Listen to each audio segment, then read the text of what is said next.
Karma Yoga is an action through our 10 senses which I described before, the karmendriyas, the 5 karmendriyas and the 5 gyanendriyas.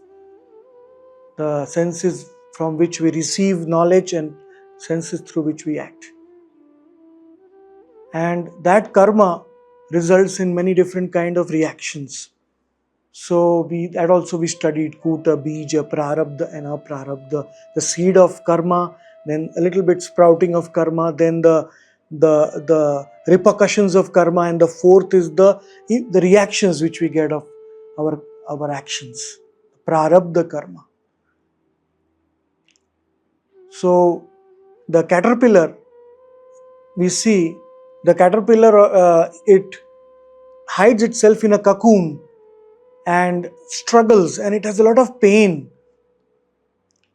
and it meditates on becoming a butterfly. So there is a saying in English, there is no gain without pain. So karma yoga means we act.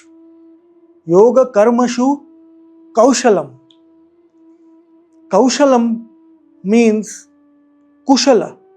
In Sanskrit, it means that karma which will not hurt ourselves, it will not hurt others, and it will not take us away from our real happiness. At the same time, it will fulfill our aims and ambitions in life. That is called kushala karmanam. Na bandhaya grihasmritaha. That karma which is done in expertized way, according to the yoga philosophy, that karma will not bind us in the karmic cycle of good and bad. Because there is vikarma, means we do something bad, then we get a bad reaction later on or immediately. Then we do a good karma, sukarma, then that also we get a good reaction. And then there is akarma. Akarma means that kind of karma for which the reaction is neither good or not bad, it is transcendental. That karma which will take us closer to ourself, to our real happiness. That is called akarma. So yoga philosophy, through yoga, the goal is to reach akarma.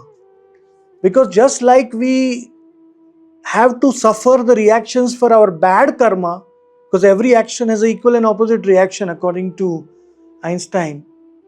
Similarly, the good karma also tends to bind us. I'll give you an example. Some people, they know a lot of philosophy, they are very expert, so they are already in the mode of sattva guna or the mode of goodness. There are 3 modes in the karmic science. Mode of goodness, sattva guna, rajo guna means the mode of passion, and tamo guna means the mode of ignorance. So tamo guna is characterized by laziness, sluggishness, too much sleep, too much eating, too much of everything, and very dull life. That is in tamo guna. Rajo guna is very passionate. So passion is very good to attain something. Without passion, there is no determination. Passion has to be there, but when passion becomes excessive, then the goal of our karma or action is lost. The action itself becomes everything, and the goal for which we are working, that is no longer in our vision.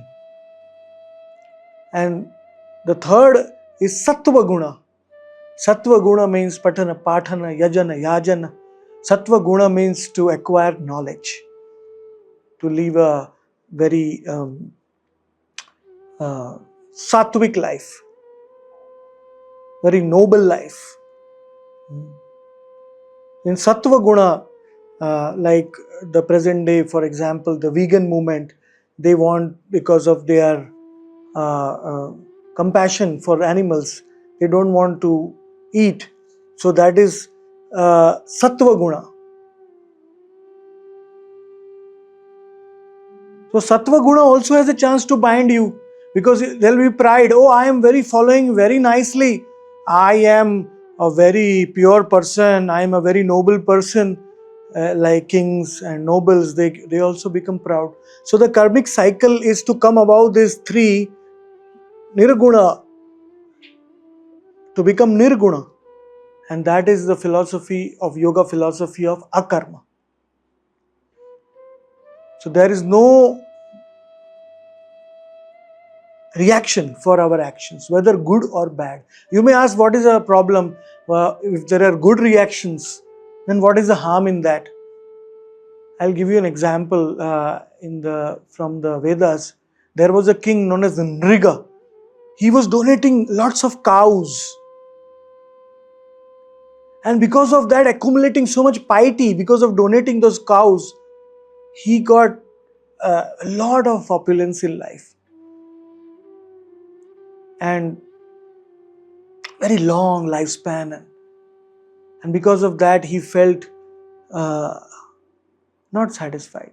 So sometimes too much good karma also may elongate the things we don't like, and we may not be able to do things which we want in life.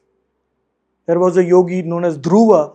He was meditating for 6 months, and the fulfillment of his yoga was he attained a huge kingdom, opulence in the Vedic science, but he didn't want it.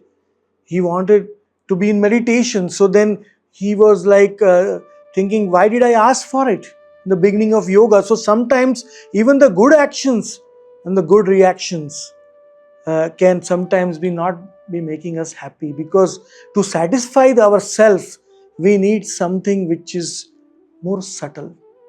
Our self is subtler than our gross senses and body. So we need subtle happiness. And that subtle happiness is come through akarma, or through practice of yoga, through the 8 stages.